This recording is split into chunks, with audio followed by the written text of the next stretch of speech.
हाय champs, कैसे हैं आप सब लोग। आई होप आप सब लोग बढ़िया हो। I welcome you all to your go to space of learning chemistry. जैसे कि हम जीओसी जनरल ऑर्गेनिक केमिस्ट्री में एक एक करके अब इफेक्ट्स जो है वो पढ़ना स्टार्ट कर दिया है हमने। इंडक्टिव इफेक्ट हमने पढ़ा है, उसका बेसिक इंट्रोडक्शन हो चुका है, टाइप्स हो चुके हैं, उसका एप्लीकेशन जो है वो बचा हुआ है, वो पार्ट में वो भी जल्दी अपलोड कर दूंगी।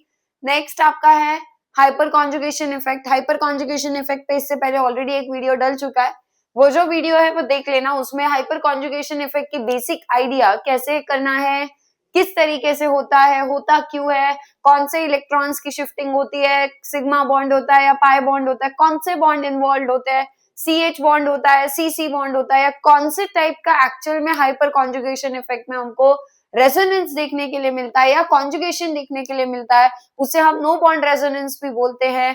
किस तरीके से उसको डिफाइन किया जाता है, कौन कौन से स्पीशीज की स्टेबिलिटी वो एक्सप्लेन करता है, वो सब कुछ पिछले वीडियो में कवर हुआ था।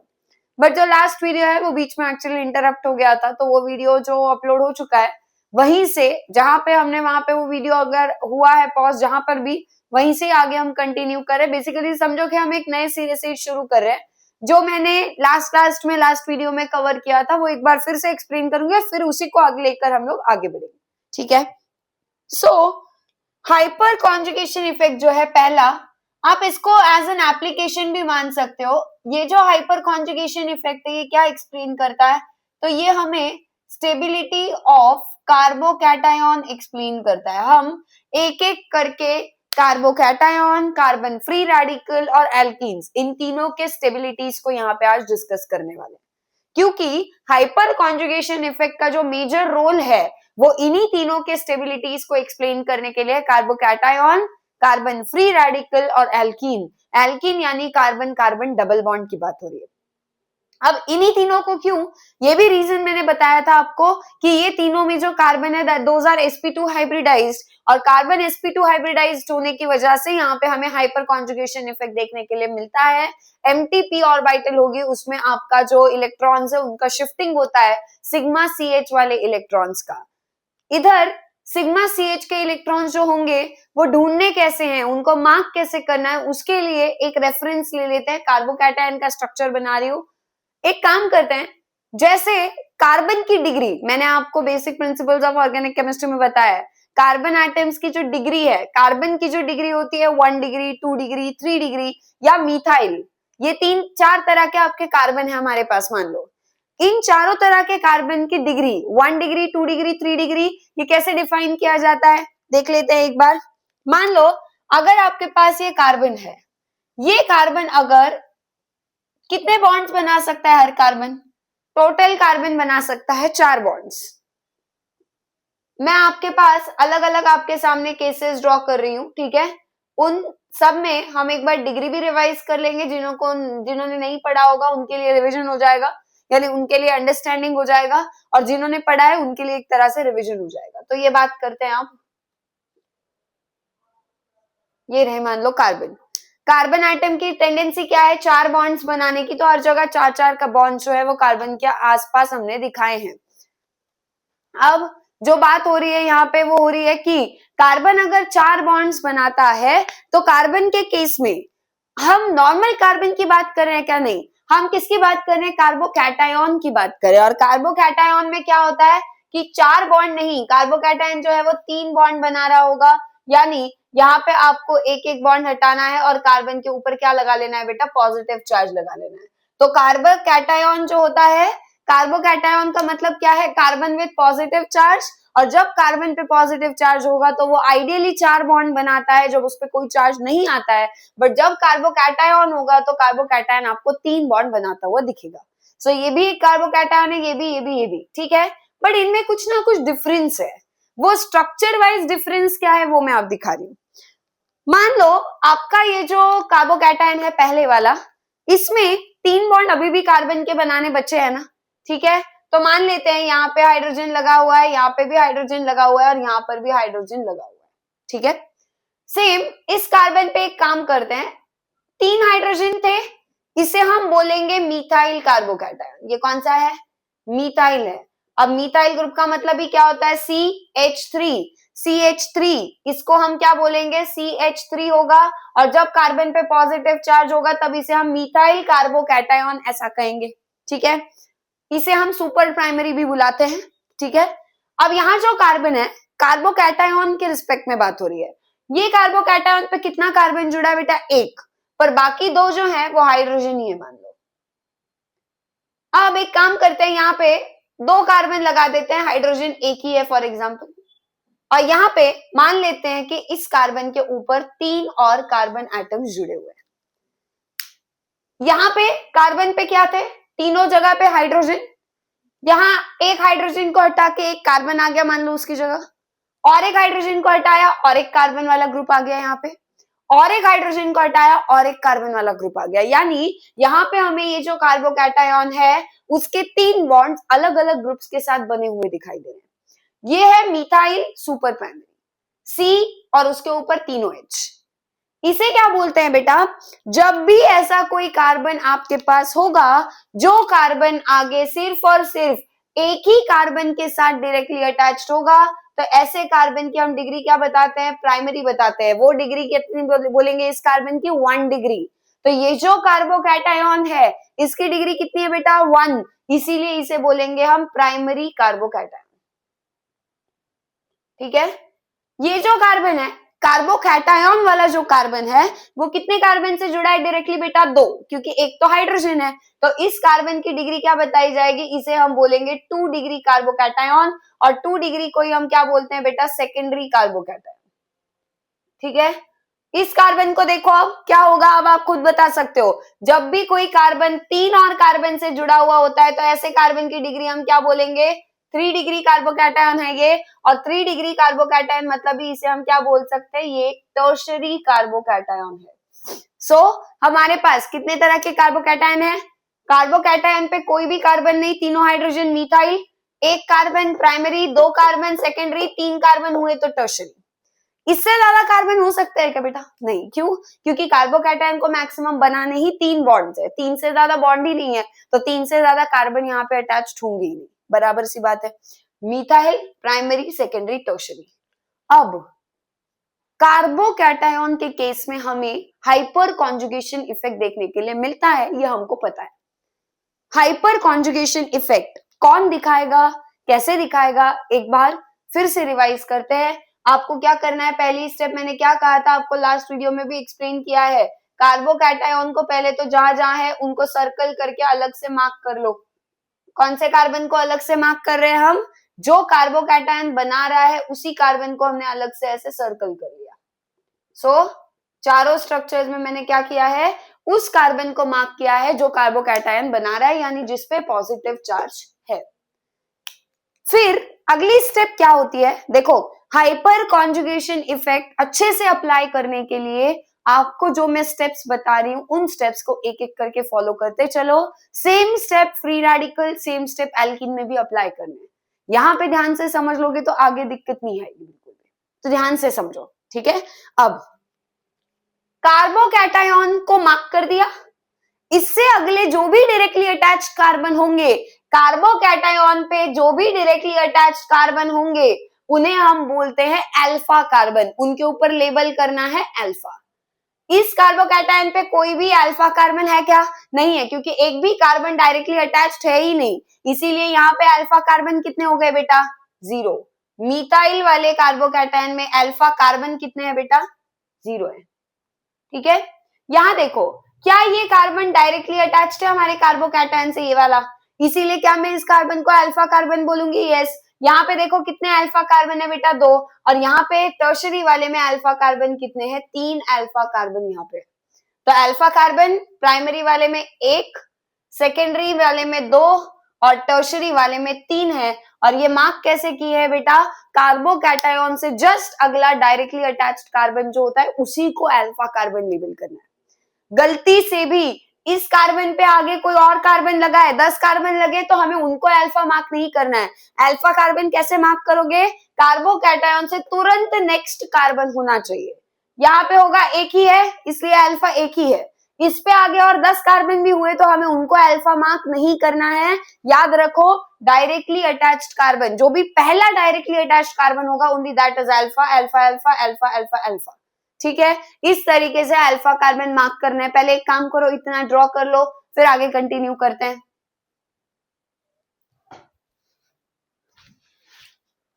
सो अब आपने अल्फा कार्बन जो है वो सारे लेबल कर दिए। अल्फा कार्बन पे जो भी हाइड्रोजन प्रेजेंट होते हैं उन्हें हम कहते हैं अल्फा हाइड्रोजन्स। यहां कोई अल्फा कार्बन है नहीं है, इसीलिए अल्फा हाइड्रोजन होंगे क्या? फिर नहीं, इसीलिए अल्फा हाइड्रोजन भी, अगर अल्फा कार्बन ही 0 है तो अल्फा हाइड्रोजन भी कितने हो गए बेटा मिथाइल में? 0। ठीक है, यहाँ पे देखो, मान लेते हैं ये एक अल्फा कार्बन है, ठीक है, और इसके ऊपर 3 हाइड्रोजन लगे हुए हैं। ठीक, तो ये CH3 ग्रुप है, CH3 ग्रुप है, यानी अल्फा कार्बन ये था और उस पे हाइड्रोजन कितने हैं बेटा लगे हुए? 3, और ये तीनों के तीनों जो है वो अब क्या होंगे? हमारे अल्फा हाइड्रोजन होंगे। तो एक अल्फा कार्बन यहाँ पे है और एक अल्फा कार्बन पे कितने हाइड्रोजन डायरेक्टली अटैच्ड है? 3 थे, इसीलिए अल्फा हाइड्रोजन 3 आ गए। अब यहाँ पे देखो अल्फा कार्बन कितने हैं बेटा? 2, तो इस अल्फा कार्बन पे लगे हुए हाइड्रोजन अल्फा हाइड्रोजन होंगे, प्लस इस कार्बन पे भी लगे हुए हाइड्रोजन जो होंगे वो अल्फा हाइड्रोजन हो जाएंगे। अब मान लो इस कार्बन के ऊपर लगे हुए 3 हाइड्रोजन CH3 है ये, और ये भी मान लेते हैं कि CH3 ही है। ठीक है, अब बताओ इस कार्बन के ऊपर अल्फा हाइड्रोजन कितने हैं? 3, और ये जो अल्फा कार्बन है इस पे भी अल्फा हाइड्रोजन कितने हैं? 3। सो टोटल इस कार्बोकैटायन में अल्फा हाइड्रोजन कितने आ रहे हैं? दोनों कार्बन के मिला के 6 अल्फा हाइड्रोजन यहाँ पे हमको देखने के लिए मिलेंगे। 3 डिग्री कार्बन टर्शरी वाले में मान लो सभी कार्बन के ऊपर 3 H लगे हुए, यानी ये भी CH3 ये भी CH3 और ये वाला भी क्या है? हमारा CH3 ग्रुप है। अल्फा कार्बन 3 अल्फा हाइड्रोजन और 3 अल्फा हाइड्रोजन और 3 अल्फा हाइड्रोजन, यानी total number of alpha hydrogen कितने हैं? 9। अब ऑलरेडी मैं लास्ट वीडियो में एक्सप्लेन कर चुकी हूँ, कार्बोकैटायंस को स्टेबल करने के लिए कौन रिस्पॉन्सिबल होता है? Hyper conjugation effect. जिस कार्बोकैटायन में हाइपर कॉन्जुगेशन इफेक्ट स्ट्रॉन्ग होगा, यानी जितना ज्यादा कार्बोकैटायन के आसपास हाइपर कॉन्जुगेशन इफेक्ट लगेगा उतनी ज्यादा उस कार्बोकैटायन की स्टेबिलिटी ज्यादा होगी। क्या होगा? जितना अच्छा कार्बोकैटायन के आसपास हाइपर कॉन्जुगेशन इफेक्ट लगेगा उतनी ज्यादा उस कार्बोकैटायन की स्टेबिलिटी होने वाली है। और हाइपर कॉन्जुगेशन इफेक्ट किस पे डिपेंड करता है बेटा? हाइपर कॉन्जुगेशन इफेक्ट जो है वो कब अच्छा होगा? जब अल्फा हाइड्रोजन ज्यादा होंगे, यानी जितने ज्यादा अल्फा हाइड्रोजन होंगे बेटा उतना अच्छा हाइपर कॉन्जुगेशन इफेक्ट और उतनी ज्यादा कार्बोकैटायन की स्टेबिलिटी। इन शॉर्ट, कार्बोकैटायन की स्टेबिलिटी कब बढ़ती है? जब हाइपर कॉन्जुगेशन इफेक्ट बढ़ता है। और हाइपर कॉन्जुगेशन इफेक्ट कब बढ़ता है? जब अल्फा हाइड्रोजन का नंबर बढ़ता है, और अल्फा हाइड्रोजन का नंबर बढ़ जाएगा, स्टेबिलिटी बढ़ने वाली है। अगर आपको इतना पता है, ये जो है ये हमारा इंपॉर्टेंट रूल है जिससे हमारा स्टेबिलिटी जो है कार्बोकैटायन का एक्सप्लेन होता है। और कार्बोकैटायन की स्टेबिलिटी एक्सप्लेन करने के लिए अल्फा हाइड्रोजन्स को काउंट करना आना चाहिए। वो अगर आपने सही से काउंट कर लिए तो आपको कार्बोकैटायन की स्टेबिलिटी प्रेडिक्ट करना मुश्किल नहीं होगा। जैसे हमने यहाँ पे अल्फा हाइड्रोजन्स काउंट किए बेटा 9 6 3 0। अब बता दो इसमें सबसे ज्यादा अल्फा हाइड्रोजन्स है कौन से वाले कार्बोकैटायन में? टर्शरी में अगर अल्फा हाइड्रोजन सबसे ज्यादा है तो क्या इसी में हाइपर कॉन्जुगेशन इफेक्ट सबसे ज्यादा होगा? उससे कम इसमें, और सबसे कम किसमें होगा बेटा? मिथाइल वाले केस में, क्योंकि अल्फा हाइड्रोजन एक भी नहीं है। और जो हाइपर कॉन्जुगेशन इफेक्ट का ऑर्डर हमने लगाया वही स्टेबिलिटी का भी ऑर्डर है। तो बता दो फिर कौन से कार्बोकैटायन की स्टेबिलिटी सबसे ज्यादा होगी? टर्शरी कार्बोकैटायन इसीलिए सबसे ज्यादा स्टेबल होता है compare to secondary, compare to primary and compare to methyl. क्या है? फिर से रिपीट कर रही हूं, कार्बोकैटायन की स्टेबिलिटी का ऑर्डर क्या है? 3 डिग्री सबसे ज्यादा स्टेबल, उससे कम 2 डिग्री, उससे कम 1 डिग्री, और सबसे कम कौन सा होगा? मिथाइल कार्बोकैटायन होगा। और ये स्टेबिलिटी का ऑर्डर अभी अभी हमने यहाँ पे हाइपर कॉन्जुगेशन इफेक्ट से एक्सप्लेन किया। अगर आपको कोई भी ऐसा सवाल आता है, 4 अलग अलग कार्बोकैटायन के स्ट्रक्चर्स दिए हैं A, B, C और D, और आपको पूछ लिया कि इनके स्टेबिलिटी का ऑर्डर बताओ, तो आपको सिंपल लॉजिक क्या अप्लाई करना है, कार्बोकैटायन की स्टेबिलिटी हाइपर कॉन्जुगेशन पे डिपेंड करती है, वो आगे किस पे डिपेंड करती है, नंबर ऑफ अल्फा हाइड्रोजन पे डिपेंड करती है। आपने अगर अल्फा हाइड्रोजन हर कार्बोकैटायन में काउंट कर लिए सही से, करेक्टली, तो ही आंसर सही मिलेगा। और अल्फा हाइड्रोजन गलत ना काउंट हो, इसीलिए मैंने आपको क्या कहा, पहले कार्बोकैटायन को मार्क करो, सर्कल लगा दो, उस पे लगे हुए जो जो कार्बन होंगे होंगे तो उनको अल्फा मार्क करो, नहीं होंगे तो मार्क करने की कोई जरूरत नहीं है। और हर अल्फा कार्बन एक है तो उसके हाइड्रोजन देखो कितने हैं उसके ऊपर लगे हुए, उतने अल्फा हाइड्रोजन लिखो उस स्ट्रक्चर के नीचे। यहाँ पे जो अल्फा कार्बन थे उन दोनों के मिला के टोटल अल्फा हाइड्रोजन लिखे, यहाँ पे तीनों थे, तीनों के मिला के लिखे, जिसमें जितने ज्यादा अल्फा हाइड्रोजन उतना ज्यादा हाइपर कॉन्जुगेशन इफेक्ट, उतनी स्टेबिलिटी कार्बोकैटायन की ज्यादा। यही सेम फंडा हमको कहाँ यूज करना है, कार्बन फ्री रेडिकल की स्टेबिलिटी बताने के लिए। बस फर्क क्या होगा, कार्बन विद पॉजिटिव चार्ज की जगह यहाँ पे कार्बन फ्री रेडिकल दिखाया हुआ होगा। और कार्बन फ्री रेडिकल दिखाना मतलब कैसे दिखाना है बेटा, देखो मैं यहीं भी चेंजेस कर रही हूँ, आप लोग अलग से नोट करोगे। स्टेबिलिटी ऑफ कार्बोकैटायन की जगह हेडिंग क्या देना है, stability of carbon free radical. देखते हैं उसमें भी सेम ऑर्डर होता है या नहीं होता है, चेक करते हैं। कार्बन फ्री रेडिकल दिखाने का तरीका क्या है, एक डॉट दिखाना है। ये एक डॉट मतलब क्या होता है, एक अकेला इलेक्ट्रॉन है, ऑड इलेक्ट्रॉन स्पीशीज हम इसको बुलाते हैं, अनस्टेबल होते हैं। 2 इलेक्ट्रॉन एक साथ पेयर्ड हो तो लोन पेयर होता है, वो स्टेबल है। एक इलेक्ट्रॉन अकेला है तो वो कभी भी स्टेबल नहीं होता है। फ्री रेडिकल्स कैसे होते हैं, अनस्टेबल, बट फिर भी उनकी स्टेबिलिटी जो है वो हाइपर कॉन्जुगेशन से थोड़ी बहुत बढ़ जाती है। कैसे बढ़ती है वो चेक करते हैं। मैंने क्या किया, यहाँ पे इस कार्बन के ऊपर फ्री रेडिकल दिखा दिया, जिसपे पॉजिटिव चार्ज था ना बेटा उसी के ऊपर मैं फ्री रेडिकल बना रही हूँ। और फ्री रेडिकल के लिए क्या करना है, पॉजिटिव की जगह सिंगल डॉट, ये बताएगा ऊपर दिखाना है, ठीक है, यहाँ ऊपर दिखाना है, ऐसे पास में मत दिखाना, ऊपर दिखाना है कार्बन के सिंबल के। कर लेते हैं यहाँ पे, ठीक है, ये रहा सिंगल डॉट। कहीं पे भी स्ट्रक्चर में ऐसा दिखाई देता है किसी के भी ऊपर, ठीक है, अगर आपको ऐसे दिखाई देता है, मान लो हाइड्रोजन और हाइड्रोजन के ऊपर एक डॉट दिया है, तो ये एक डॉट यानी क्या रिप्रेजेंट करता है, फ्री रेडिकल। ये किसका है, हाइड्रोजन का। ये सारे फ्री रेडिकल्स किसके हैं, तो कार्बन के। फिर से कार्बन फ्री रेडिकल जब होता है वो भी 4 बॉन्ड नहीं बनाता है, वो भी कितने बॉन्ड बनाता है वो दिखेगा आपको 3। सो यहाँ पे इस कार्बन के 3 बॉन्ड्स, 3 बॉन्ड्स, 3 बॉन्ड्स और 3 बॉन्ड्स, जैसे कार्बोकैटायन में था सेम। ये जो कार्बन फ्री रेडिकल है, तीनों हाइड्रोजन लगे हैं बेटा, इसका नाम मीथाइल फ्री रेडिकल होगा। क्या बोलेंगे इसको हम, मीथाइल फ्री रेडिकल। और मीथाइल फ्री रेडिकल का मतलब है एक कार्बन पे लगे हुए 3 H और उसके ऊपर क्या है बेटा, डॉट, ठीक है। इसको क्या बुलाओगे, प्राइमरी फ्री रेडिकल कार्बन का। इसे क्या बोलोगे, कार्बन का सेकेंडरी वाला फ्री रेडिकल। और ये जो फ्री रेडिकल ये कौन सा है, हमारा tertiary free radical. Methyl free radical, primary free radical, secondary और टर्शरी। जैसे कार्बोकैटायन के मीथाइल, प्राइमरी, सेकेंडरी, टर्शरी ये टाइप्स थे, वैसे ही अब कार्बन फ्री रेडिकल पे वही टाइप्स है।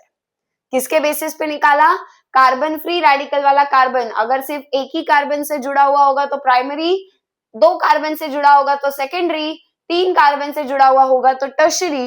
तो उसी तरीके से हमने किया जैसे कार्बोकैटायन में किया। अब क्या हमने बाकी स्ट्रक्चर कुछ बदला है, नहीं। यहाँ पे क्या करोगे, अगर आपको कार्बन के फ्री रेडिकल्स अलग अलग दिए हुए A, B, C और D, मान लो ये A था, ये B है, ये C है और ये D है, किसमें, क्वेश्चन में। पहले तो जहां पे कार्बन फ्री रेडिकल है ना उस कार्बन को सर्कल करके मार्क करो, जैसे कार्बोकैटायन में किया, सर्कल सर्कल सर्कल सर्कल। फिर इस कार्बन फ्री रेडिकल पे डायरेक्टली अटैच्ड अगर कोई कार्बन होगा तो उसको अल्फा लेबल करो, नहीं होगा तो जरूरत नहीं है। यहाँ पे कोई भी कार्बन डायरेक्टली अटैच नहीं है तो मैंने अल्फा लेबल नहीं किया। यहाँ 1 है, इसको अल्फा लेबल किया, यहाँ 2 है, अल्फा अल्फा, यहाँ 3 है, तीनों को अल्फा कार्बन मार्क कर लिया। फिर से अल्फा कार्बन पे लगे हुए हाइड्रोजन को क्या कहेंगे, अल्फा हाइड्रोजन बोलेंगे। यहाँ पे कोई अल्फा कार्बन ही नहीं है इसीलिए अल्फा हाइड्रोजन, फिर 0। यहाँ एक अल्फा कार्बन था उस पे लगे हुए 3 अल्फा हाइड्रोजन, 2 अल्फा कार्बन पे लगे हुए 6 अल्फा हाइड्रोजन, तीनों अल्फा कार्बन पे लगे हुए 9 अल्फा हाइड्रोजन आ रहे हैं। फिर से जैसे हाइपर कॉन्जुगेशन इफेक्ट किसमें देखा जाता है, कार्बोकैटायंस में देखा जाता है, वैसे ही hyper conjugation effect carbon free radical में भी देखा जाता है। जिस तरीके से कार्बोकैटायन की स्टेबिलिटी हाइपर कॉन्जुगेशन इफेक्ट पे डायरेक्टली प्रोपोर्शनल होती है, वैसे ही कार्बन के फ्री रेडिकल की स्टेबिलिटी भी हाइपर कॉन्जुगेशन इफेक्ट के डायरेक्टली प्रोपोर्शनल होती है। इसका मतलब क्या है, जितना आपका कार्बन फ्री रेडिकल स्टेबल होने के लिए जाएगा उतना ज्यादा हाइपर कॉन्जुगेशन इफेक्ट हमको देखने के लिए मिलेगा। जितना अच्छा हाइपर कॉन्जुगेशन इफेक्ट उतनी ज्यादा कार्बन फ्री रेडिकल की stability. But hyper conjugation effect कहां ज्यादा लग रहा है कहां कम लग रहा है वो हम ऐसे कैसे प्रेडिक्ट कर लेंगे, तो वो प्रेडिक्ट करने के लिए फिर से जितने ज्यादा अल्फा हाइड्रोजन होंगे स्ट्रक्चर में उतना ज्यादा अच्छा हाइपर कॉन्जुगेशन इफेक्ट होगा और उतनी कार्बन फ्री रेडिकल की स्टेबिलिटी ज्यादा होगी। यहाँ पे अल्फा हाइड्रोजन सबसे कम, इसलिए फिर से मिथाइल वाला कार्बन फ्री रेडिकल सबसे कम स्टेबल, क्योंकि हाइपर कॉन्जुगेशन इफेक्ट यहाँ पे लग ही नहीं रहा है, अल्फा हाइड्रोजन है ही नहीं, हाइपर कॉन्जुगेशन इफेक्ट है ही नहीं, तो ये स्टेबल नहीं है। यहाँ हाइपर कॉन्जुगेशन इफेक्ट कितने हाइड्रोजन मिलके लगा रहे हैं, सिर्फ 3, हाइपर कॉन्जुगेशन इफेक्ट थोड़ा वीक होगा। यहाँ 6 अल्फा हाइड्रोजन मिलके लगा रहे हैं तो थोड़ा कंपैरेटिवली स्ट्रांग होगा। यहाँ 9 अल्फा हाइड्रोजन मिलके लगाएंगे तो और ज्यादा स्ट्रांग हाइपर कॉन्जुगेशन इफेक्ट होगा, और उसी अकॉर्डिंग स्टेबिलिटी फिर से ऑर्डर सेम। जो हमने कार्बोकैटायन का ऑर्डर लिखा था, 3 डिग्री कार्बन फ्री रेडिकल सबसे स्टेबल होगा, 2 डिग्री से, ये 1 डिग्री से, और फिर आता है मिथाइल का फ्री रेडिकल, वो सबसे कम स्टेबल माना जाएगा। समझ गए? तो अगर आपके पास 4 ऑप्शंस हैं, ABCD स्ट्रक्चर्स है, एक प्राइमरी दिया, एक सेकेंडरी दिया, एक टर्शियरी दिया और एक मिथाइल दिया है, अगर आपको ऑर्डर पता है, आप डिग्री निकालो फ्री रेडिकल की, डिग्री के अकॉर्डिंग आपको आंसर वहीं पे मिल जाएगा। समझ गए? फिर आपको अल्फा हाइड्रोजन वगैरह निकालने की जरूरत ही नहीं है। बट अगर आपके सामने 2 फ्री रेडिकल्स दिए हुए और दोनों की डिग्री 3 आ रही है, यानी दोनों 3 डिग्री है, अब दोनों सेम स्टेबिलिटी के नहीं हो सकते हैं, वहां पे पक्का उन्होंने कुछ ना कुछ अल्फा हाइड्रोजन कम ज्यादा किए होंगे, फिर आपको अल्फा हाइड्रोजन देखने पड़ेंगे। अगर एक फ्री रेडिकल मिथाइल है, एक 1 डिग्री, एक 2 डिग्री और एक 3 डिग्री है, तो आप डायरेक्टली डिग्री के अकॉर्डिंग ऑर्डर जो है ये मैंने लिखवा दिया है आपको, आप सीधा ही अप्लाई कर सकते हो। क्लियर है? सो कार्बोकैटायन और कार्बन फ्री रेडिकल्स की स्टेबिलिटी हाइपर कॉन्जुगेशन इफेक्ट पे डिपेंड करती है, जो कि अल्फा हाइड्रोजन पे डिपेंड करती है। यहाँ पे हम एक सेम फॉर्मूला दोनों मिला के एक फॉर्मूला लिख रहे हैं, ठीक है? Stability of carbon free radical and carbocation दोनों के लिए सेम ही फॉर्मूला है। किसको डायरेक्टली प्रोपोर्शनल है? हाइपर कॉन्जुगेशन इफेक्ट को, और वो किसको प्रोपोर्शनल है? नंबर ऑफ अल्फा हाइड्रोजन्स को। अब इन दोनों की स्टेबिलिटी कैसे करना है, क्वेश्चन कैसे अटेम्प्ट करने, मैंने आपको बता दिया क्या क्या स्टेप्स फॉलो करोगे। ठीक है, अल्फा कार्बन सही मार्क करोगे, सर्कल लगा के अल्फा कार्बन मार्क करोगे, उस पे लगे हुए हाइड्रोजन सही से काउंट करोगे, तो आंसर में गलती कोई होनी नहीं चाहिए, बस केयरफुल रह के करना, केयरफुली स्ट्रक्चर को देखना है। ठीक, अब बचता है एल्कीन्स का स्टेबिलिटी। हाइपर कॉन्जुगेशन इफेक्ट ये alkene carbon carbon double bond की स्टेबिलिटी को भी एक्सप्लेन करते हैं, और वो कैसे होता है, कैसे उसमें कैसे अप्लाई करेंगे, क्योंकि वो इससे थोड़ा सा अलग है। यहाँ पे मैं सेम इसमें चेंज नहीं कर सकती हूँ, एल्कीन्स का थोड़ा सा अलग होगा, वो हम अलग से अलग स्लाइड पे पढ़ेंगे। पहले आप ये नोट कर लो, फिर आगे कंटिन्यू करते हैं एल्कीन्स के साथ। सो अब हमें हाइपर कॉन्जुगेशन इफेक्ट ही पढ़ना है, बट अब जैसे कार्बोकैटायन और कार्बन के फ्री रेडिकल के लिए पढ़ा, अब किसके लिए पढ़ेंगे? एल्कीन्स के लिए समझेंगे। हाइपर कॉन्जुगेशन इफेक्ट एल्कीन्स में भी लगता है, बट वो स्टेबिलिटी कैसे एक्सप्लेन करेगा एल्कीन की, या आपके सामने अगर अलग अलग एल्कीन्स ड्रॉ किए होंगे स्ट्रक्चर्स, तो आपको उनकी स्टेबिलिटी का ऑर्डर कैसे प्रेडिक्ट करना है हाइपर कॉन्जुगेशन इफेक्ट के बारे में सोचते हुए, वो समझना है अभी। एल्कीन क्या होता है बेटा? एल्कीन होता है जिसमें functional group carbon carbon double bond है। ठीक है, सो मैं एक स्ट्रक्चर बना रही हूं पहला, उसमें कार्बन कार्बन के बीच में क्या है? डबल बॉन्ड है। अगर आपके पूरे कार्बन की चेन है, मान लो 10 कार्बन की, 100 कार्बन की, उसमें एक जगह पे आपको क्या दिखाई दिया कि कार्बन कार्बन आपस में सिंगल बॉन्ड से ना जुड़ते हुए डबल बॉन्ड से अगर जुड़े, अगर कार्बन कार्बन आपस में दो बॉन्ड से जुड़े हुए होंगे तब हम ऐसे स्ट्रक्चर को क्या बुलाएंगे, एल्कीन कहेंगे। क्या बोला जाएगा उसको, एक एल्कीन माना जाएगा। अब ये कार्बन के और दो बॉन्ड्स बचे हैं बनने के लिए, क्योंकि दो ही बॉन्ड बना रहा है, स्टेबल होने के लिए चार बॉन्ड्स होने चाहिए। यहाँ पे इस कार्बन के भी दो बॉन्ड्स बचे हैं, correct.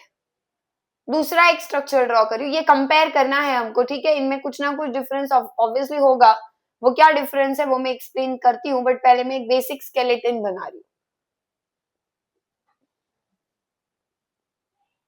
Carbon carbon double bond बनाने के बाद दोनों कार्बन के ऊपर और दो बॉन्ड्स के चांस अभी तक है, वही हमको करना है।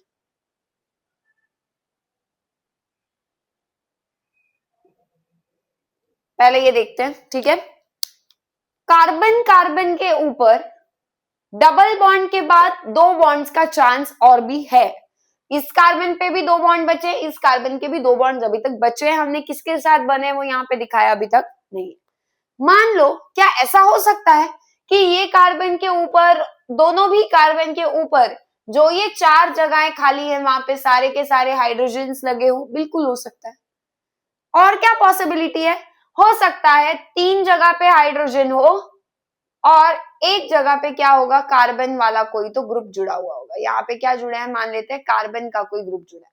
यानी इसमें और इसमें क्या फर्क है बेटा, यहाँ पे चारों के चारों क्या है, हाइड्रोजन है, और यहाँ पे तीन हाइड्रोजन है और एक हाइड्रोजन को हटा के हमने कार्बन को लाके उसकी जगह पे लगाया। और क्या हो सकता है, चार हाइड्रोजन फिर तीन हाइड्रोजन एक कार्बन, और क्या आपके अब दो हाइड्रोजन और दो कार्बन वाले ग्रुप्स हो सकते हैं, बिल्कुल हो सकते हैं। तो मान लो दो जगह हाइड्रोजन लगाए, अब वो ये दो हाइड्रोजन यहाँ भी हो सकते हैं, ठीक है। मैंने अलग अलग इस पे दिखाया आपको, सिर्फ टोटल हाइड्रोजन कितने हैं दोनों कार्बन के मिला के, टोटल कार्बन कितने उस पे ध्यान देना है। दोनों कार्बन के मिला के दो हाइड्रोजन दो कार्बन, दोनों कार्बन के मिला के तीन हाइड्रोजन एक कार्बन, चारों हाइड्रोजन। और क्या हो सकता है बेटा, क्या और एक हाइड्रोजन यहाँ से कहीं से भी हटा दो उसकी जगह कार्बन लग सकता है, बिल्कुल। अब क्या हो गया बेटा, तीन कार्बन हो गए और एक हाइड्रोजन हो गया, ठीक है। कहीं पे भी रैंडमली लगा सकते हो, ऐसा नहीं है कि यहाँ मैम कार्बन तो आपने यहाँ पे हाइड्रोजन कैसे ले आए, कहीं पे भी हो। मैं सिर्फ कॉम्बिनेशंस बना रही हूँ, चार हाइड्रोजन दो हाइड्रोजन, तीन हाइड्रोजन एक कार्बन, दो हाइड्रोजन दो कार्बन, तीन कार्बन एक हाइड्रोजन, आखिरी क्या बचता है बेटा, क्या और एक स्ट्रक्चर बन सकता है फिफ्थ वाला, वो मैं यहाँ पे ड्रॉ कर रही हूँ। कार्बन कार्बन आपस में डबल बॉन्ड बनाने के बाद जो दो बॉन्ड्स बचे होंगे, हो सकता है वहां पे एक भी हाइड्रोजन हो ही ना, एक हाइड्रोजन जो है ये भी हट गया मान लो, और उसकी जगह पे भी कार्बन वाला कोई ग्रुप लग गया। ऐसे कितने तरह के एल्कीन्स है बेटा, इससे ज्यादा और ग्रुप लग सकते हैं क्या, नहीं। क्यों, क्योंकि दोनों कार्बन आपस में दो बॉन्ड बना ले, उसके बाद बचती ही चार जगहें हैं, फिलिंग द ब्लैंक्स टाइप, और वो चार जगह बचेंगी तो बस ज्यादा से ज्यादा कितने कार्बन होंगे, इधर भी दो कार्बन इधर भी दो कार्बन, उससे ज्यादा। आप इस कार्बन पे और एक कार्बन लगा सकते हो क्या, नहीं। इधर लग सकता है क्या और एक कार्बन, नहीं, क्योंकि फिर कार्बन के पांच बॉन्ड्स बनने लगेंगे, जो कि हमारे केमिस्ट्री के अगेंस्ट है, कार्बन की केमिस्ट्री के अगेंस्ट है। अब ये जो एल्कीन है, क्या ये सबसे सिंपल एल्कीन है बेटा, जिसमें कोई मोह माया नहीं थी दोनों कार्बन को, उनको सिर्फ और सिर्फ चार हाइड्रोजन छोटे छोटे एटम्स लगा के दे दिए, ऐसे एल्कीन को हम बोलेंगे अनसब्स्टिट्यूटेड एल्कीन। कोई भी कार्बन नहीं है, दोनों भी कार्बन जो हैं, जो आपस में डबल बॉन्ड बना रहे हैं, उन दोनों कार्बन पे क्या लगे हैं, चारों के चारों हाइड्रोजन्स, ऐसे एल्कीन को क्या माना जाएगा, अनसब्स्टिट्यूटेड एल्कीन, बिना किसी सब्स्टिट्यूशन का एल्कीन है वो। यहां देखो तीन हाइड्रोजन है पर एक कार्बन वाला सब्स्टिट्यूएंट है, तो ऐसे एल्कीन को कहा जाएगा मोनो सब्स्टिट्यूटेड एल्कीन। मोनो का मतलब आपको पता ही है क्या होता है, वन, ठीक है। एक सब्स्टिट्यूएंट लगा है, एक कार्बन वाला ग्रुप लगा है, इसलिए मोनो सब्स्टिट्यूटेड। यहाँ दो कार्बन वाले ग्रुप लगे हैं, किसकी जगह, दो हाइड्रोजन की जगह मान लो सब्स्टिट्यूट हुए, ऐसा समझो। सोचो कि इससे ये बनाया, एक हाइड्रोजन गायब करके एक सब्स्टिट्यूएंट लगाया, मोनो सब्स्टिट्यूटेड, और एक हाइड्रोजन गायब करके और एक सब्स्टिट्यूएंट ले आए, क्या बन जाएगा बेटा, ये डाई सब्स्टिट्यूटेड एल्कीन बन जाएगा। यहाँ पे इधर तीन सब्स्टिट्यूएंट लग गए, तो ये कौन सा होगा हमारा, ट्राई सब्स्टिट्यूटेड एल्कीन। और आखिरी चारों के चारों सब्स्टिट्यूएंट है, हाइड्रोजन पूरे ही गायब हो गए, इसे कहेंगे हम टेट्रा सब्स्टिट्यूटेड एल्कीन। सो कितने तरह के एल्कीन्स है बेटा हमारे पास? Unsubstituted 4 hydrogen, mono substituted 3 hydrogen 1 carbon, di substituted 2 carbon 2 hydrogen, tri substituted में 3 कार्बन 1 हाइड्रोजन, और टेट्रा सब्स्टिट्यूटेड में क्या है? एक भी हाइड्रोजन नहीं है, चारों तरफ से 4 कार्बन अटैच्ड है, दोनों कार्बन के मिला के हम जो एल्कीन का नामकरण कर रहे हैं, mono substituted, di substituted, tri, unsubstituted या टेट्रा, वो दोनों कार्बन के मिला के सब्स्टिट्यूएंट्स काउंट करके कर रहे हैं, एक ही कार्बन के बारे में बात नहीं हो रही है, ठीक है। अब इनमें क्या लगता है बेटा? एल्कीन्स में भी लगता है हाइपर कॉन्जुगेशन इफेक्ट। किस पे लगता है? जो ये कार्बन कार्बन आपस में डबल बॉन्ड बना रहे हैं बेटा, इनके ऊपर लगता है हाइपर कॉन्जुगेशन इफेक्ट। कार्बोकैटायन में किस पे लग रहा था? उस कार्बन पे लग रहा था जिस पे पॉजिटिव चार्ज था। अब हाइपर कॉन्जुगेशन इफेक्ट किस पे लगने वाला है? जो ये कार्बन आपस में डबल बॉन्ड बना रहे उसके ऊपर। तो पहले तो उन दोनों कार्बन को अलग से मार्क कर लो ताकि हमारी हाइपर कॉन्जुगेशन इफेक्ट लगाने में कोई गलती ना हो, ठीक है। ये ऐसे हमने मार्क कर लिया।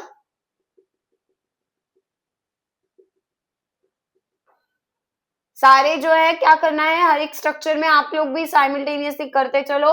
क्या करोगे? जो कार्बन कार्बन आपस में डबल बॉन्ड बना रहे हैं, जिसके आसपास हाइपर कॉन्जुगेशन इफेक्ट लगने वाला है, ऐसे कार्बन को हमने अलग से सर्कल करके मार्क कर दिया। जैसे कार्बन विद प्लस को किया था, कार्बन फ्री रेडिकल को किया था, अब हम किसको कर रहे हैं? दोनों कार्बन को कर रहे हैं बेटा। क्यों? क्योंकि हाइपर कॉन्जुगेशन इफेक्ट सिर्फ एक ही कार्बन पे नहीं लगता है, वो इस पूरे डबल बॉन्ड पे लगता है। तो इन दोनों कार्बन को मार्क कर लेना है। अब कार्बोकैटायन पे जो डायरेक्टली अटैच कार्बन होता है उसको क्या लेबल कर रहे थे? अल्फा। कार्बन फ्री रेडिकल जिस पे हाइपर कॉन्जुगेशन इफेक्ट लग रहा था, उस पे डायरेक्टली अटैच कार्बन को क्या मार्क कर रहे थे? अल्फा। अब हाइपर कॉन्जुगेशन इन दोनों कार्बन पे लग रहा है, तो क्या इन दोनों कार्बन पे डायरेक्टली अटैच जो कार्बन होंगे उनको अल्फा लेबल कर रहे हैं ताकि आसानी से आंसर मिल जाए? यस। यहाँ पे इन दोनों कार्बन पे कोई भी कार्बन दिखाई दे रहा है क्या? नहीं है। तो कोई अल्फा कार्बन मार्क कर पाओगे? नहीं, कोई है ही नहीं। यहाँ पे क्या एक ही कार्बन है जो आपके अल्फा कार्बन की तरह काम करेगा? यहाँ पे ये जो दोनों कार्बन है, क्या ये दोनों अल्फा कार्बन होंगे?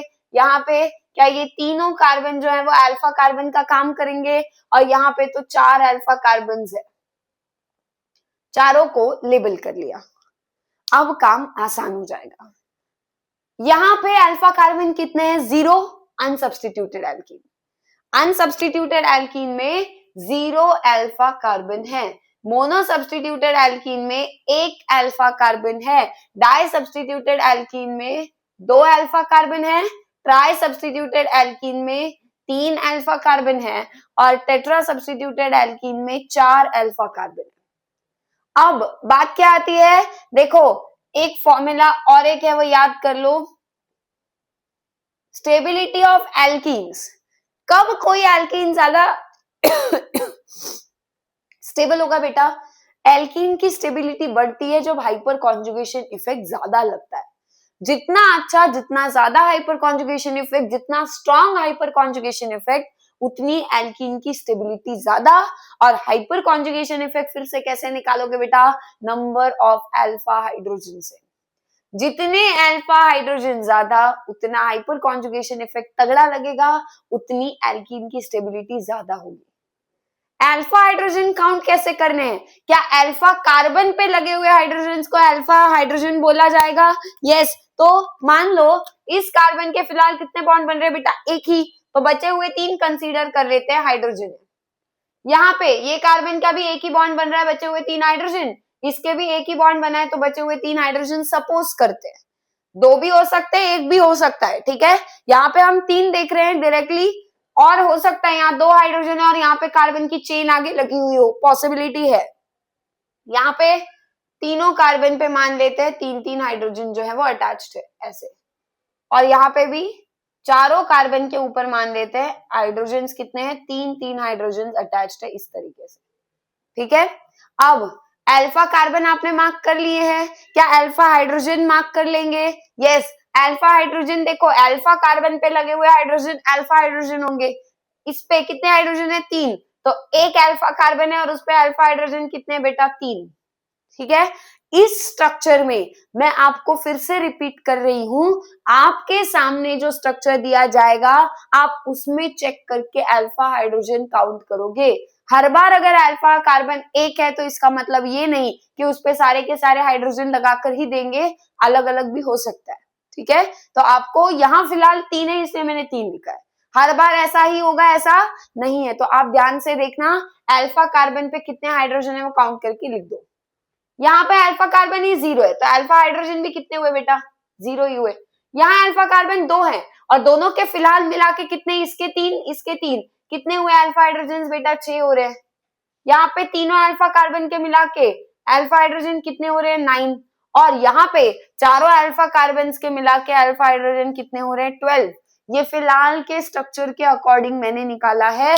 आपके सामने जब भी कोई एल्कीन का स्ट्रक्चर आएगा आप उसमें अल्फा कार्बन को देख के अल्फा हाइड्रोजन कितने हैं वो सिलेक्ट करोगे। हो सकता है CH3 के जगह वहां CH2 हो तो 2 ही होंगे। ठीक है, इसीलिए ये गलती अवॉइड करनी है। ऐसा याद करके मत जाना कोई कि एक अल्फा कार्बन हुआ तो 3 अल्फा हाइड्रोजन, जरूरी नहीं है। लर्न करना नहीं है, कैसे मार्क करना है, कैसे काउंट करना है मैंने बताया, इसीलिए सिखाया है। ठीक है, अब कौन से एल्कीन में सबसे ज्यादा अल्फा हाइड्रोजन दिख रहे हैं आपको, टेट्रा सब्स्टिट्यूटेड, उससे कम ट्राई सब्स्टिट्यूटेड, उससे कम डाई सब्स्टिट्यूटेड, उससे कम मोनो सब्स्टिट्यूटेड, और अल्फा हाइड्रोजन है ही नहीं किसमें, अनसब्स्टिट्यूटेड एल्कीन में। क्या ये हाइड्रोजन को अल्फा हाइड्रोजन बोलेंगे, नहीं। कुछ लोग गलती से कार्बन कार्बन डबल बॉन्ड पे डायरेक्टली 4 हाइड्रोजन अटैच्ड हो गया, अल्फा हाइड्रोजन है मेरे, स्टेबिलिटी का ऑर्डर लगाएंगे, इससे ज्यादा स्टेबल ये आएगा क्योंकि इसमें 3 है इसमें 4 है। गलती कर रहे हो। और ये गलती क्यों हुई, क्योंकि जो अल्फा कार्बन पहले लेबल नहीं करेगा वो ये गलती पक्का करेगा। इसीलिए स्टेप बाय स्टेप जाना है। पहले डबल बॉन्ड वाले कार्बन को सर्कल, सेकेंड स्टेप उससे अटैच डायरेक्टली कार्बन को पहले अल्फा अल्फा लेबल, उसके बाद बाकी सब भूल जाओ, अल्फा कार्बन पे, सिर्फ अल्फा कार्बन पे ध्यान दो। अब वैसे तो यहाँ पे ये 3 हाइड्रोजन भी काउंट होंगे क्या अल्फा हाइड्रोजन में, नहीं, क्योंकि ये hydrogen directly carbon carbon double bond पे लगे, अल्फा कार्बन पे लगे हैं क्या, नहीं, ये हाइड्रोजन अल्फा कार्बन पे लगे हैं। अब ये गलती कब नहीं होगी, जो अल्फा अल्फा अल्फा लेबल कर लेगा ना पहले, उससे ये गलती नहीं होगी। जो नहीं करेगा वो गलती से और हड़बड़ी में, पता होते हुए भी, एग्जाम के वक्त प्रेशर के अंडर ये गलतियां हो सकती है। इसीलिए स्टेप्स बता रही हूँ वो फॉलो करते चलो, गलती होने का चांस नहीं होगा। ठीक है, अब बताओ क्या आपका अनसब्स्टिट्यूटेड एल्कीन में, अनसब्स्टिट्यूटेड का मतलब कोई भी सब्स्टिट्यूएंट नहीं है, कोई भी अल्फा कार्बन उस पे लगा हुआ नहीं है, सारे के सारे हाइड्रोजन है। अगर कोई अल्फा कार्बन ही नहीं है तो अल्फा हाइड्रोजन तो सीधा सीधा 0। मोनो सब्स्टिट्यूटेड में क्या किया, एक सब्स्टिट्यूएंट लाया, कौन सा, कार्बन वाला, एक कार्बन वाला सब्स्टिट्यूएंट आया, यानी एक अल्फा कार्बन आया, उस पे लगे हुए हाइड्रोजन, अल्फा हाइड्रोजन कुछ तो आए। डाई सब्स्टिट्यूटेड, 2 कार्बन के सब्स्टिट्यूएंट्स ले आए, दोनों कार्बन पे कुछ ना कुछ अल्फा हाइड्रोजन लगे हुए होंगे। ट्राई सब्स्टिट्यूटेड, 3 कार्बन के ग्रुप्स लग गए आपके carbon carbon doubly bonded carbon पे, 3 अल्फा कार्बन के मिला के कुछ ना कुछ और ज्यादा अल्फा हाइड्रोजन आएंगे। और जब टेट्रा सब्स्टिट्यूटेड एल्कीन होगा, चारों तरफ से कार्बन के सब्स्टिट्यूएंट लगे हुए होंगे, चारों तरफ से कुछ ना कुछ अल्फा हाइड्रोजन मिला के आ रहे होंगे, और इस तरीके से आपके अल्फा हाइड्रोजन जितने ज्यादा उतनी एल्कीन की स्टेबिलिटी ज्यादा, क्योंकि हाइपर कॉन्जुगेशन इफेक्ट उतना अच्छा लगेगा। ठीक है, सो अल्फा हाइड्रोजन कब बढ़ेंगे, जब अल्फा कार्बन स्ट्रक्चर में ज्यादा होंगे, जितने ज्यादा अल्फा कार्बन उतनी चांस ज्यादा है ना अल्फा हाइड्रोजन आने के। इसीलिए क्या हम सीधा सीधा ये बोल सकते हैं कि जितने ज्यादा अल्फा कार्बन उतने ज्यादा अल्फा हाइड्रोजन, उतनी ज्यादा हाइपर कॉन्जुगेशन, उतना ज्यादा एल्कीन का स्टेबिलिटी। यानी अल्फा कार्बन कब बढ़ते हैं बेटा, अल्फा कार्बन बढ़ाना यानी इनडायरेक्टली क्या हम एल्कीन को सब्स्टिट्यूएंट बढ़ाते जा रहे हैं एल्कीन के ऊपर। शुरुआत की थी 0 अल्फा कार्बन से, एक एक सब्स्टिट्यूएंट लगाते लगाते एक एक अल्फा कार्बन बढ़ाने की कोशिश की, जिससे अल्फा हाइड्रोजन भी बढ़ते गए, हाइपर कॉन्जुगेशन बढ़ता गया, स्टेबिलिटी बढ़ती गई। सो इन शॉर्ट, एल्कीन के जो कार्बन कार्बन डबल बॉन्ड आपस में कार्बन बनाते हैं, उनपे जितने ज्यादा सब्स्टिट्यूएंट होंगे कार्बन कंटेनिंग, उतने ज्यादा अल्फा कार्बन हो जाएंगे इनडायरेक्टली, उतने ज्यादा घूम फिर के अल्फा हाइड्रोजन मिलेंगे इनडायरेक्टली, उतना अच्छा हाइपर कॉन्जुगेशन इफेक्ट। तो क्या हम ये बोल सकते हैं सिंपल वर्ड्स में, एल्कीन की स्टेबिलिटी डायरेक्टली प्रोपोर्शनल होती है नंबर ऑफ सब्स्टिट्यूएंट्स पे। और सब्स्टिट्यूएंट्स कैसे काउंट करने हैं बेटा, मैंने आपको एक्सप्लेन कर दिया है। सब्स्टिट्यूएंट्स यानी कार्बन कार्बन डबल बॉन्ड वाले कार्बन को छोड़ दो, इस कार्बन पे हाइड्रोजन है तो सब्स्टिट्यूएंट नहीं है। सिंपल वाला एल्कीन यही है, बिना किसी कार्बन के सारे हाइड्रोजन अनसब्स्टिट्यूटेड। एक भी कोई कार्बन आ गया तो वो हो गया मोनो सब्स्टिट्यूटेड। दो जगह कार्बन आ गए, हाइड्रोजन चले गए, हाइड्रोजन की जगह कार्बन आ गए तो वो डाई सब्स्टिट्यूटेड। तीन कार्बन दिख रहे हैं, एक ही हाइड्रोजन है ट्राई, और चारों के चारों कार्बन वाले ग्रुप है, हाइड्रोजन नहीं है, अब डायरेक्टली अटैच हाइड्रोजन जैसे यहाँ थे वैसे नहीं है, सो ये क्या है, टेट्रा सब्स्टिट्यूटेड। जितने ज्यादा सब्स्टिट्यूएंट्स होंगे क्या उतने ही ज्यादा अल्फा कार्बन हो जाएंगे, उतने ही ज्यादा अल्फा हाइड्रोजन आएंगे, उतना ज्यादा हाइपर कॉन्जुगेशन, उतनी स्टेबिलिटी ज्यादा। सो इन शॉर्ट ये जो रूल है बेटा, ये एक रूल है जो ऑर्गेनिक केमिस्ट्री में हम बहुत बार यूज करते हैं। आपके सामने अगर दो एल्कीन है, दोनों एल्कीन्स में से एक मोनो सब्स्टिट्यूटेड है, एक ट्राई सब्स्टिट्यूटेड है, कौन सा ज्यादा स्टेबल होगा? जितने ज्यादा सब्स्टिट्यूएंट उतनी एल्कीन की स्टेबिलिटी ज्यादा। और ये जो रूल एक्सप्लेन करता है, ये जो वर्ड्स में दिया गया है ना, ये कौन से रूल में दिया गया है? सेड-ज़ेफ रूल। लिख लेना ये नाम, कौन सा रूल है ये? सेड-ज़ेफ रूल। ये आप फिर से सेड-ज़ेफ रूल में पढ़ोगे तो सेड-ज़ेफ रूल में सिर्फ बोला जाएगा कि जितना सब्स्टिट्यूटेड होगा एल्कीन उतनी उसकी स्टेबिलिटी ज्यादा होती है। More substituted alkene is more stable. Lesser the number of substituents, lesser is the stability of alkene. Substituents बढ़ाएंगे तो एल्कीन की स्टेबिलिटी बढ़ती है। और वो क्यों बढ़ती है बेटा, वो किसने एक्सप्लेन किया? Hyper conjugation effect. जो ये अल्फा हाइड्रोजन लगे है ना बेटा, हर एक अल्फा हाइड्रोजन हाइपर कॉन्जुगेशन में पार्ट लेता है। या अल्फा हाइड्रोजन एक भी नहीं है, इसीलिए हाइपर कॉन्जुगेशन इफेक्ट ही नहीं है ऐसा मानेंगे और सबसे कम स्टेबिलिटी होगी।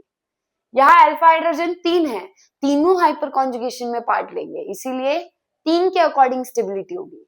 यहाँ अल्फा हाइड्रोजन 6 अल्फा हाइड्रोजन अपने अपना कंट्रीब्यूशन देंगे हाइपर कॉन्जुगेशन में, इसीलिए स्टेबिलिटी यहाँ 3 दे रहे थे, यहाँ पे 6 दे रहे हैं, तो हाइपर कॉन्जुगेशन इफेक्ट ज्यादा लग रहा है ना।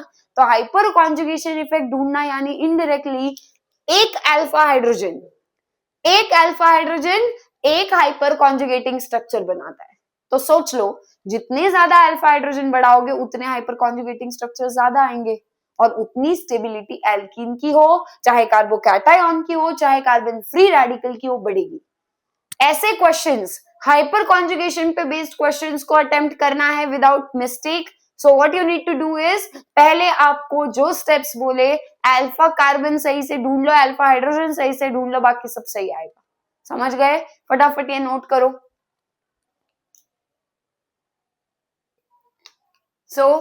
एक बार सेड-ज़ेफ रूल जो है, मोर स्टेबल एल्कीन कौन होता है? More substituted alkene. वो एक बार समराइज कर लेते हैं। ये जो एल्कीन है कैसा है? अनसब्स्टिट्यूटेड है। क्यों? क्योंकि डबली बॉन्डेड कार्बन पे चारों हाइड्रोजन लगे, कोई भी कार्बन वाला सब्स्टिट्यूएंट दिखाई नहीं दे रहा है। यहाँ पे 3 हाइड्रोजन है पर एक कार्बन वाला सब्स्टिट्यूएंट है, इसलिए मोनो सब्स्टिट्यूटेड। 2 कार्बन वाले सब्स्टिट्यूएंट, अब ये दोनों यहाँ भी हो सकते थे सेम कार्बन पे, फर्क नहीं पड़ता, टोटल दोनों कार्बन के मिला के काउंट करने हैं, चाहे वो यहाँ पे हो एक कार्बन पे एक, दूसरे पे एक, या इस पे दोनों लगे हो या इस पे दोनों लगे हो, दोनों कार्बन के मिला के काउंट करोगे तो ये कार्बन मिला के डाई सब्स्टिट्यूटेड, इस पे लगे हैं टोटल 3 ट्राई सब्स्टिट्यूटेड, ये चारों कार्बन वाले सब्स्टिट्यूटेड तो टेट्रा सब्स्टिट्यूटेड। ये सारे क्या होंगे? अल्फा कार्बन, सारे ये जो रेड कलर से मार्क किए ये सारे अल्फा कार्बन हो जाएंगे। अल्फा कार्बन जितने ज्यादा उतने अल्फा हाइड्रोजन ज्यादा, अल्फा हाइड्रोजन जितने ज्यादा उतना हाइपर कॉन्जुगेशन इफेक्ट ज्यादा, उतनी स्टेबिलिटी ज्यादा। सो कौन सा वाला एल्कीन ज्यादा स्टेबल है बेटा? क्या टेट्रा सब्स्टिट्यूटेड, फिर ट्राई, फिर डाई, फिर मोनो, और सबसे लास्ट अनसब्स्टिट्यूटेड एल्कीन सबसे कम स्टेबल माना जाएगा as per Saytzeff rule, as per hyper conjugation effect. I hope आपको ये पूरा का पूरा एल्कीन्स का स्टेबिलिटी और हाइपर कॉन्जुगेशन इफेक्ट कैसे कैसे अप्लाई करना है वो क्लियर होगा। ठीक है, अब एक चीज याद रखना, जो ये इस कार्बन पे लगे हुए हाइड्रोजन हो गए उन्हें क्या कहते हैं? Alpha hydrogen. क्या वही अल्फा हाइड्रोजन अपने सिग्मा वाले इलेक्ट्रॉन्स देंगे और जाके ये जो डबल बॉन्ड है पाई बॉन्ड इसके साथ रेजोनेंस में आ जाएगा? तो ये जब डबल बॉन्ड खुलता है, हाइपर कॉन्जुगेशन इफेक्ट जब होता है, जब आप हाइपर कॉन्जुगेटिंग स्ट्रक्चर बनाते हो तो ये डबल बॉन्ड जो है वो ओपन हो जाता है। कैसे? एक एग्जांपल देख लेते हैं। मान लो ये कार्बन कार्बन डबल बॉन्ड है, ठीक है, इस पे लगे हुए फॉर एग्जाम्पल CH3 लगा है। CH3 यानी क्या होगा? 2 हाइड्रोजन है और मान लो ये एक हाइड्रोजन मैंने अलग से ओपन करके दिखाया है। क्यों? क्योंकि ये बाकी जगह मान लेते हैं हाइड्रोजन हाइड्रोजन हाइड्रोजन है फॉर एग्जाम्पल। किस टाइप का एल्कीन है? ये मोनो सब्स्टिट्यूटेड है। कौन सा है अल्फा कार्बन बेटा? ये वाला। और ये सारे क्या होंगे आपके? ये दोनों, और ये भी क्या होगा? अल्फा हाइड्रोजन होगा। क्या हम हाइपर कॉन्जुगेशन इफेक्ट में ये जो कार्बन और हाइड्रोजन का सिग्मा बॉन्ड है उसी के सिग्मा इलेक्ट्रॉन्स को ऐसे शिफ्ट करवाते हैं ना, यहाँ पे ये इलेक्ट्रॉन्स यहाँ आएंगे और ये कार्बन कार्बन डबल बॉन्ड जो है वो यहाँ पे ओपन हो जाएगा कार्बन के ऊपर, ठीक है। अब जैसे ही ये carbon carbon double bond open होगा, क्या यहाँ पे आपका कार्बन कार्बन सिंगल बॉन्ड आ जाएगा, ठीक है। अब बात ये आती है यहाँ पे कि यहाँ पे कार्बन कार्बन डबल बॉन्ड आएगा, एल्कीन का क्या होगा? क्या आपके एल्कीन का डबल बॉन्ड ओपन होके सिंगल बॉन्ड में कन्वर्ट हो चुका है? अब एक हाइड्रोजन पार्ट लेगा, डबल को सिंगल में कन्वर्ट करेगा, दूसरा हाइड्रोजन पार्ट लेगा, डबल को सिंगल में कन्वर्ट करेगा, तीसरा हाइड्रोजन भी पार्ट लेगा, डबल को सिंगल में कन्वर्ट करेगा। यानी जितने अल्फा हाइड्रोजन होंगे, क्या हर एक अल्फा हाइड्रोजन जा जाके वो डबल बॉन्ड को सिंगल में कन्वर्ट करने वाला है? डबल बॉन्ड और सिंगल बॉन्ड की मुझे बॉन्ड लेंथ का ऑर्डर बताओ। कार्बन कार्बन अगर आपस में डबल बॉन्ड बना रहे हैं और कार्बन कार्बन आपस में सिंगल बॉन्ड बना रहे हैं तो इनके लिए बॉन्ड लेंथ का ऑर्डर क्या होता है बेटा? बॉन्ड लेंथ यानी किसी भी बॉन्ड की एक अपनी अपनी फिक्स्ड लेंथ होती है, करेक्ट। सो यहाँ पे कार्बन कार्बन आपस में 2 बॉन्ड बना रहे होंगे तो इसकी लेंथ, और कार्बन कार्बन आपस में एक ही बॉन्ड बना रहे होंगे तो इसकी लेंथ कैसे होती है ऑर्डर? देखो यहाँ पे अगर कार्बन कार्बन को आपस में 2 बॉन्ड बनाने हैं, ज्यादा बॉन्ड बनाने हैं ना बेटा, 2 बॉन्ड, तो क्या कार्बन कार्बन को अच्छे से पास आना पड़ेगा तभी 2 बॉन्ड बनेंगे अच्छे से, ठीक है। तो कार्बन कार्बन जब 2 बॉन्ड बनाने जाएंगे, ज्यादा बॉन्ड बनाने की जरूरत है तो कार्बन कार्बन पास आ जाएंगे, बॉन्ड लेंथ कम हो जाएगी। सिंगल में एक ही बॉन्ड बनाना है, थोड़े दूर भी रहे तो भी बॉन्ड अच्छे से बन जाएगा। यानी बॉन्ड लेंथ का ऑर्डर क्या है बेटा? कार्बन कार्बन डबल बॉन्ड जो होता है वो शॉर्ट होता है, बॉन्ड छोटा होगा, उसकी लेंथ कम होती है, क्योंकि कार्बन को ज्यादा बॉन्ड बनाने के लिए और पास आना पड़ता है, तो ये दोनों कार्बन जितना पास आएंगे बॉन्ड शॉर्ट हो जाएगा। और यहाँ पे कार्बन कार्बन सिंगल बॉन्ड जो है वो कंपैरेटिवली लॉन्ग होता है, तो यहाँ पे बॉन्ड लेंथ किसकी कम है? डबल बॉन्ड की कम है, सिंगल की ज्यादा है। जब एल्कीन्स में हाइपर कॉन्जुगेशन हो रहा है तो carbon carbon double bond single में कन्वर्ट हो रहा है। हाइपर कॉन्जुगेशन से पहले वो कैसा है बेटा? डबल बॉन्ड की तरह रहता है, बट हाइपर कॉन्जुगेशन इफेक्ट देखने के बाद वो कैसा बन जाता है? सिंगल बॉन्ड में कन्वर्ट हो जाता है। अब बताओ कार्बन कार्बन डबल बॉन्ड कैसा है? शॉर्ट, और सिंगल बॉन्ड कैसा है? स्ट्रॉन्ग, लॉन्ग है, लंबा है, बॉन्ड लेंथ ज्यादा है। अब बताना, जितना ज्यादा हाइपर कॉन्जुगेशन इफेक्ट होगा क्या उतने बार डबल बॉन्ड सिंगल में कन्वर्ट होगा? जिस एल्कीन में जितना ज्यादा हाइपर कॉन्जुगेशन इफेक्ट लग रहा होगा, क्या उतनी बार एक हाइड्रोजन आएगा हाइपर कॉन्जुगेशन करके जाएगा, दूसरा अल्फा हाइड्रोजन आएगा हाइपर कॉन्जुगेशन दिखा के जाएगा। पर एल्कीन में जब हाइपर कॉन्जुगेशन इफेक्ट होता है तो इससे फर्क किस पे पड़ता है बेटा? डबल बॉन्ड जो है वो सिंगल में बदलता है। यानी क्या बॉन्ड लेंथ बदलेगी हाइपर कॉन्जुगेशन से? बिल्कुल बदलेगी। एल्कीन में हाइपर कॉन्जुगेशन से पहले वहां पे डबल बॉन्ड था, बॉन्ड लेंथ कैसी थी बेटा? शॉर्ट थी, बॉन्ड लेंथ कम थी, बॉन्ड जो है वो शॉर्ट था। बट जब सिंगल बॉन्ड बना तो बॉन्ड लेंथ जो है वो बढ़ गई और बॉन्ड कैसा हो गया बेटा? लॉन्ग बॉन्ड बन रहा है। यानी जितने ज्यादा हाइड्रोजन एक एक करके हाइपर कॉन्जुगेशन दिखाते चलेंगे, क्या उतना डबल बॉन्ड सिंगल में कन्वर्ट होता जाएगा और उतनी एल्कीन के डबल बॉन्ड की लेंथ बढ़ती बढ़ती जाएगी। यानी जितना ज्यादा हाइपर कॉन्जुगेशन इफेक्ट, एल्कीन की बात हो रही है, कार्बोकैटायन और कार्बन फ्री रेडिकल में ऐसा कोई डबल बॉन्ड वगैरह था ही नहीं, वहां बॉन्ड लेंथ पे फर्क नहीं पड़ेगा।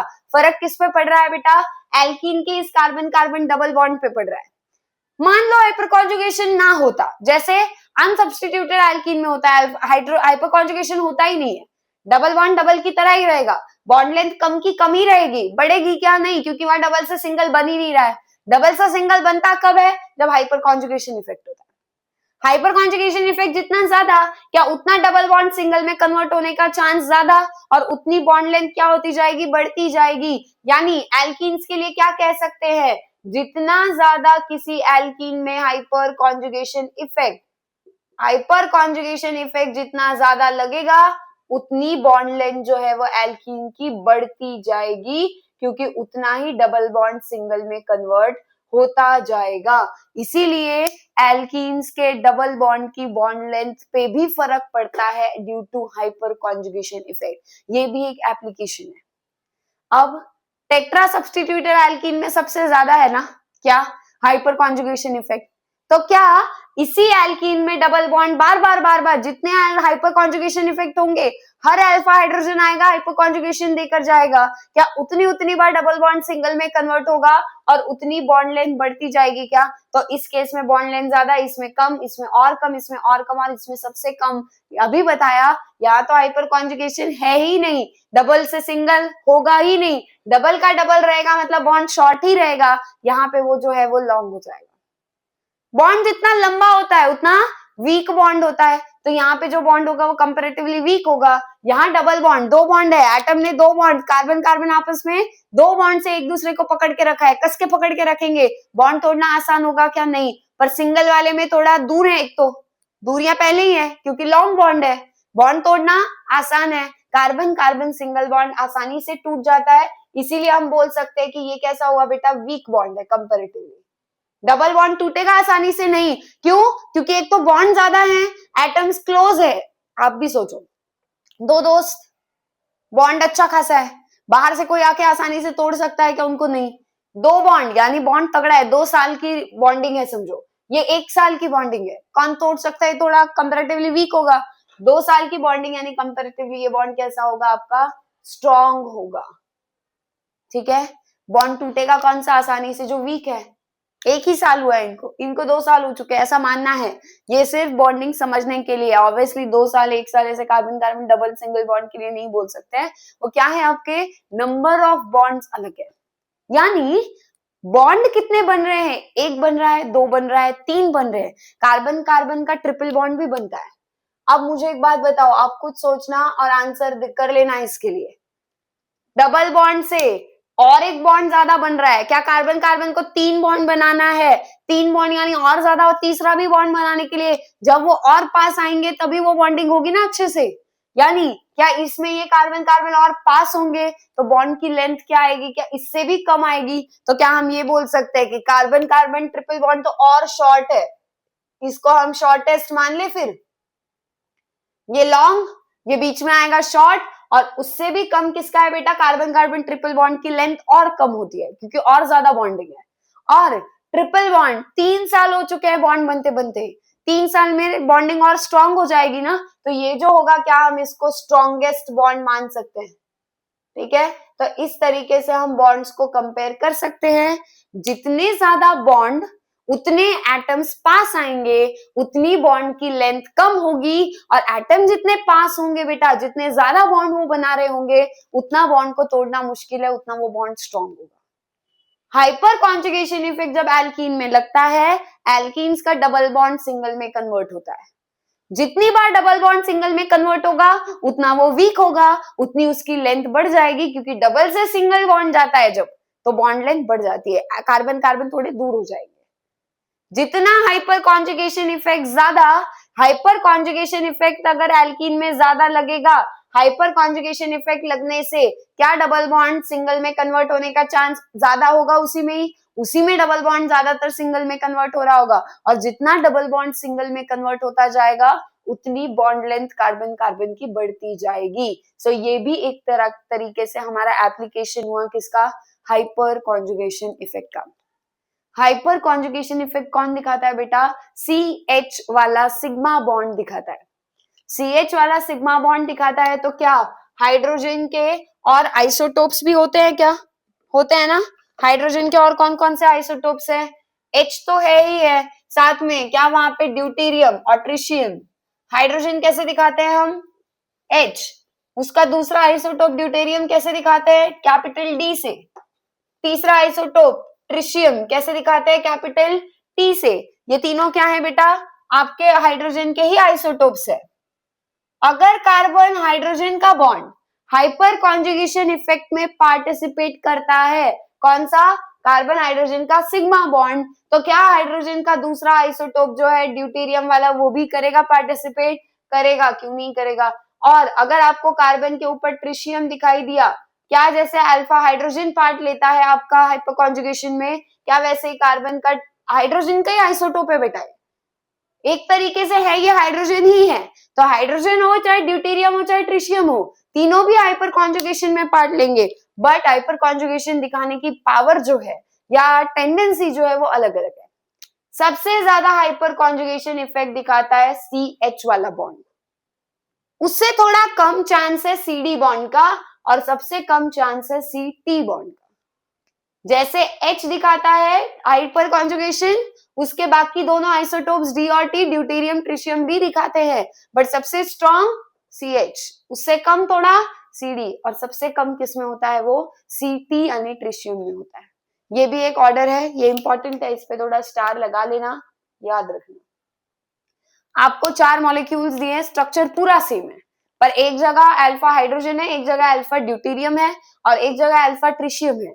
पूछा जाएगा कि कहां पे हाइपर कॉन्जुगेशन इफेक्ट ज्यादा लगेगा, तो वो यहाँ पे लगेगा, उससे कम उससे कम। और पूछा भी जा सकता है, हो सकता है एल्कीन के रिस्पेक्ट में पूछ रहे और पूछे कहां पे बॉन्ड लेंथ ज्यादा होगी। बॉन्ड लेंथ कब ज्यादा होगी? जब हाइपर कॉन्जुगेशन इफेक्ट ज्यादा होगा, और हाइपर कॉन्जुगेशन इफेक्ट ज्यादा तब होगा जब हाइड्रोजन है ना कि ड्यूटेरियम या ट्रिशियम। तो सब कुछ आपस में रिलेट हो सकता है, ये भी एक इंपॉर्टेंट है बेटा। किसके केस में है ये? एल्कीन के केस में है, तो इसको याद करके रखना है। और इसको क्या रिलेशन है वो मैंने आपको बता दिया, कैसे डबल बॉन्ड सिंगल में कन्वर्ट हो रहा है।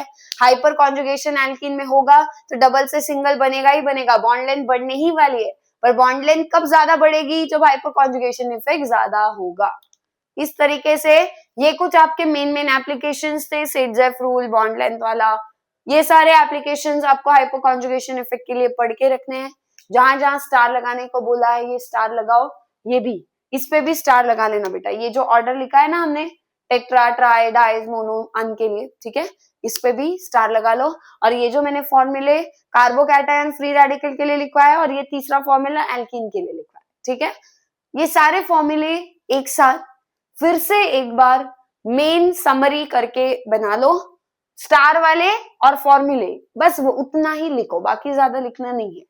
तो आप जब रिवाइज करते हो 2-4 दिन पूरा रिवाइज करो पूरे नोट्स, बट उसके बाद आप अगर सिर्फ एक बार अच्छे से परफेक्ट हो गया लग रहा है ना, फिर सिर्फ समरी बनाई है ना, अगर हाइपर कॉन्जुगेशन इफेक्ट की ये पूरी समरी है बेटा। ये जो कल आपको मैंने ये स्टार वाले और ये जो मेन फॉर्मूले हैं, कार्बोकैटायन फ्री रेडिकल वाला एक फॉर्मूला लिखवाया, ये मेन समरी के पॉइंट्स है। ये अगर याद करोगे, रोज रिवाइज करोगे, पूरे नोट्स देखने की भी जरूरत नहीं है, इसी में पूरी समरी छुपी हुई है।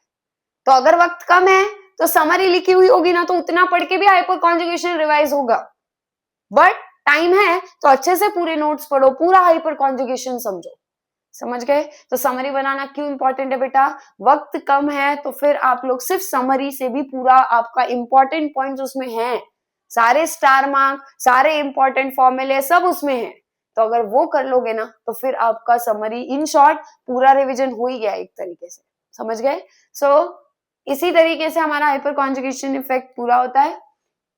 अगले वीडियो में हम नेक्स्ट कुछ और भी इफेक्ट्स, रेजोनेंस इफेक्ट वगैरह समझेंगे। रेजोनेंस कैसे होता है, कहाँ होता है, कौन से केसेस में होता है, अलग अलग टाइप्स के रेजोनेंस होते हैं, वो सब समझने की कोशिश करेंगे। बट आई होप तब तक आप इंडक्टिव और हाइपर कॉन्जुगेशन इफेक्ट को तगड़ा करोगे, ठीक है। फिर सब कुछ पढ़ने के बाद इनको एक साथ हम कुछ एग्जाम्पल्स पे अप्लाई करेंगे। ओके, सो आई होप आपको ये सब कुछ क्लियर होगा। मिलते हैं जल्दी नेक्स्ट वीडियो में नेक्स्ट पार्ट के साथ और भी कुछ मजेदार इफेक्ट्स के साथ। तब तक के लिए सबको हैप्पी लर्निंग।